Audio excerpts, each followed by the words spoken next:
And a very good Sunday morning, behind-the-scenes interview time here in the month of September. Ron Hamilton, your host. As we kind of wrap up the weekend on this Sunday morning, our guest in studio, two familiar voices as they join us once a month from the United Way of Wayne and Holmes counties, Katie Kogelman and Carrolyn Salazar. Ladies, as always, happy to have you back in here. A very good morning. Good morning to you, too, and thank you, Ron, for having us. Well, we're going to be talking about a number of different things this morning. And first, Katie, if you would, the last time we're in here, we talked about the campaign, the kickoff for it, and you know the need to keep things going strong between now and the holidays when things really pick back up again, I guess, as far as people being in the giving spirit. But if you would, please give our listeners kind of an update on where the campaign's at right now. Yeah, so we're about a month into the campaign. We kicked off on August 3rd, so a little over a month. I think we closed our first workplace campaign about 2 weeks ago, and their campaign was up, so that was good news. Yes. And we're closing several others. And then many companies and people are just now getting asked for the first time. So while other people are wrapping up, we're still making that first ask to some companies and some people. But right now, we're at 20% of our $1.43 million goal. So we're pretty optimistic about that, being at 20% already, knowing that the majority of our faithful donors haven't given yet. Great. I'm going to pull in Carrolyn as well, and we're going to kind of go back and forth between Carrolyn and Katie today. Yes. And I like this idea you mentioned, just kind of going back to the basics and talking about United Way, because United Way is one of those organizations that I'm sure most people know what it does and who it serves, but others don't. Yes. They just know the name, and there's United Way or there's Goodwill, and the names are synonymous with the community, but they might not necessarily know how it works, who's being served. So we're going to do a little bit of that today and just talk about from the ground up, again, what United Way is. Right. Yes. And, you know, honestly, I've been with the organization. It will be 2 years in October. And, you know, before I started working at United Way and doing research, I didn't really understand the good that United Way was doing in the communities it served. And our mission statement is mobilizing community resources to help people improve their lives. And the one thing, we do many, many things well, but what United Way does is we unite people in the community and agencies and the organizations that we partner with and work with in the community. So we really think of ourselves as kind of the bridge and the person who's connecting the dots. We're connecting the resources in the community and really helping people see the wonderful things that are available, the resources. We organize and connect. We have quarterly agency director meetings where we get in the same room as all of the agency directors, and we talk about the needs we're seeing, the new programs that are available. So when people call United Way for those resources, we can direct them and make sure that they're contacting the organization that can best help them. Katie, do you have anything to add? Sure. If I can, Absolutely. Talk a little bit about the importance of that communication, Carrolyn, as you mentioned, quarterly meetings, because needs change. Whether you're talking about the opioid epidemic, whether you're talking about mental health treatment, hunger. So, I mean, it really is important to stay connected. And unlike certain organizations where the goal is always the same, it's a little bit more challenging for the United Way because it's a fluid thing where there's an ebb and flow. Absolutely. And now that we're taking the wire calls, the Wayne Holmes Information Referral Exchange, we get calls daily. We actually had 190 calls in July that we fielded needs in the community, and we're connecting those people to the organizations that best serve them. And, we had an agency director meeting last week, and actually, Bobby Douglas from 180 spoke about, the differentiation and the needs they're seeing. And so that gives us a really good, it just helps us really hone in on the changing needs and seeing, is it opioids or is it, is that changing? And is in fact changing, and everyone in the room heard that the needs were changing and the substance abuse area, and it just tells us the different ways that we may be able to help with those issues. You mentioned the number of calls and the exact number being 191. I'm glad you mentioned numbers because you brought in some statistics that are pretty alarming, and I'll bring Katie back into the fold here. You talk about United Way helping people. But when you put the numbers down on paper and see the amount of people helped, I've got the stats right in front of me. 32,892 in the first 6 months of the year. You're talking about 30,000 plus.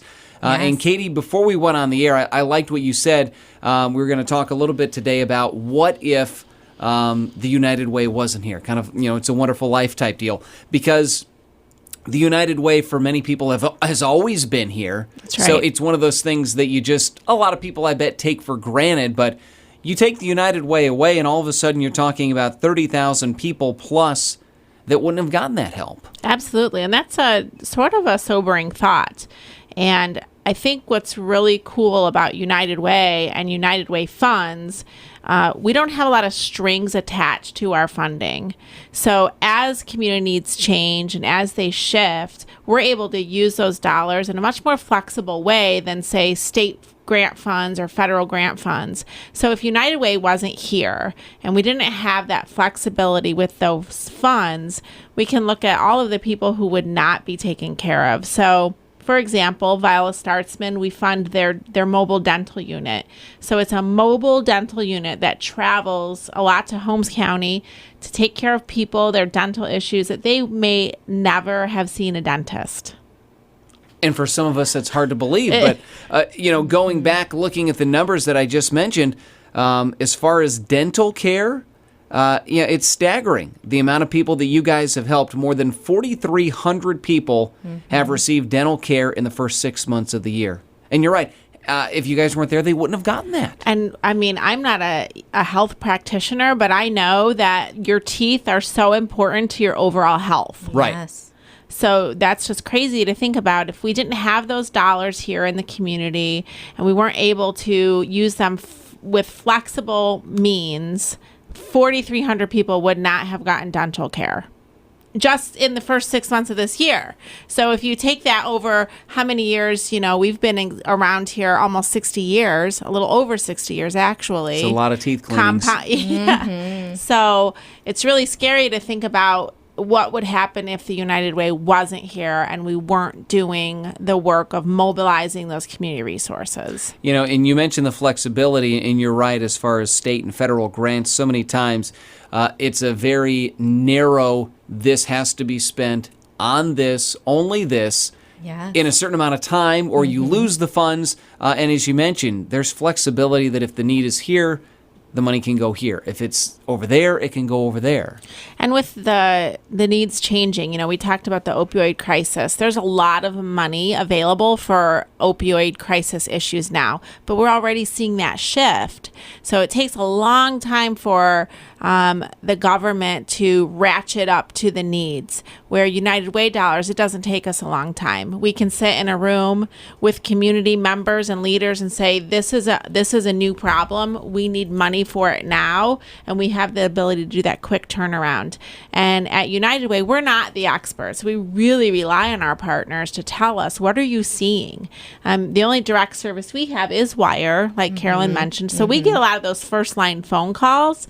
But to dig deep into the root issues, we rely on our community partners and our community members to tell us what the needs in the community are. We've mentioned opioids a couple times, but one of those needs that unfortunately seems to always be prevalent is hunger. And Yes. going over the number, meals served this year, 16,174. So again, it's not simply mental health treatment. It's not simply addiction services. You're feeding people, and when you talk about feeding people, it's not just adults. You're feeding right. kids who otherwise would be going to bed hungry at night. So I mean, it's just such an amazing thing to do, but then amazing and.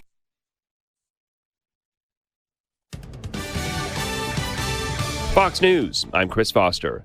18 years ago this morning, September 11th, terrorists hijacked 4 planes that crashed into the World Trade Center in New York, the Pentagon, and in Shanksville, Pennsylvania. At Almiro Abad. Marie Rose Abad. Andrew. As every year, the Abad. names of those killed are read at the 9/11 memorial where the Twin Towers once stood. President Trump attends a ceremony at the Pentagon with Vice President Pence in Shanksville. Republicans win 2 special House elections in North Carolina. Greg Murphy wins the seat vacated by Walter Jones' death in February. Dan Bishop wins a redo of an election invalidated by fraud accusations. Bishop will go to Washington to represent the 9th Congressional District after defeating Democrat Dan McCready. Under this president, America is great again. McCready, a former Marine, ran as a centrist, promising to put country over party. Fox's Rachel Sutherland. America's listening to Fox News. And that's it. So always important then, as you mentioned, some people have not been asked yet that you're relying on those donations. Others have already donated. So we're moving toward that goal end of the calendar year. And as we take a look at that, let everybody know how they can do it. Because sometimes I can give this way, I can't give another way. So let people know if they want to give, how they can do that.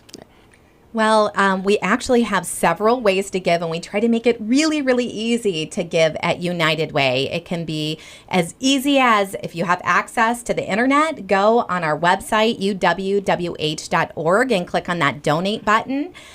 You can use your credit card. You can be billed, cash check, can be sent into the office. And then we also focus widely on something called workplace campaigns, where we go into the workplaces and make it really, really easy for people to give through payroll deductions. It's our niche market. It's where, we go in, talk about United Way a lot like we have today, and just show the needs. And what happens then is, if you're philanthropic together, with your employees or with your coworkers, it really unifies people. And it's one of those nice things, too, as you mentioned, the payroll deduction.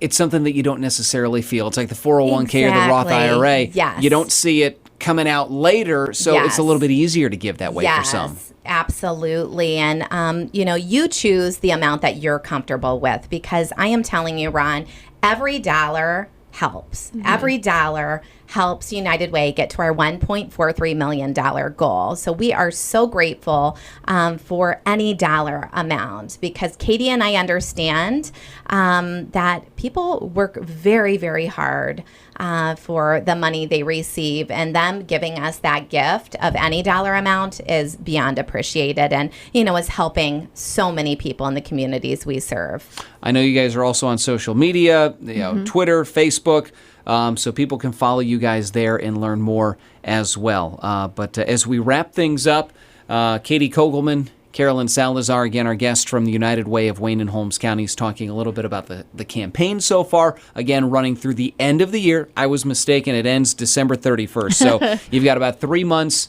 and 2 weeks left to give to the United Way. We've also talked about some of the numbers and just kind of the foundation for the United Way, who they help and who they serve. So, ladies, always good to talk to you here on a Sunday morning. Carrolyn, Yes. Katie, thanks again for joining us here Thanks today. so much, Ron. Yeah, thank you for having us, and everyone have a great week. All right.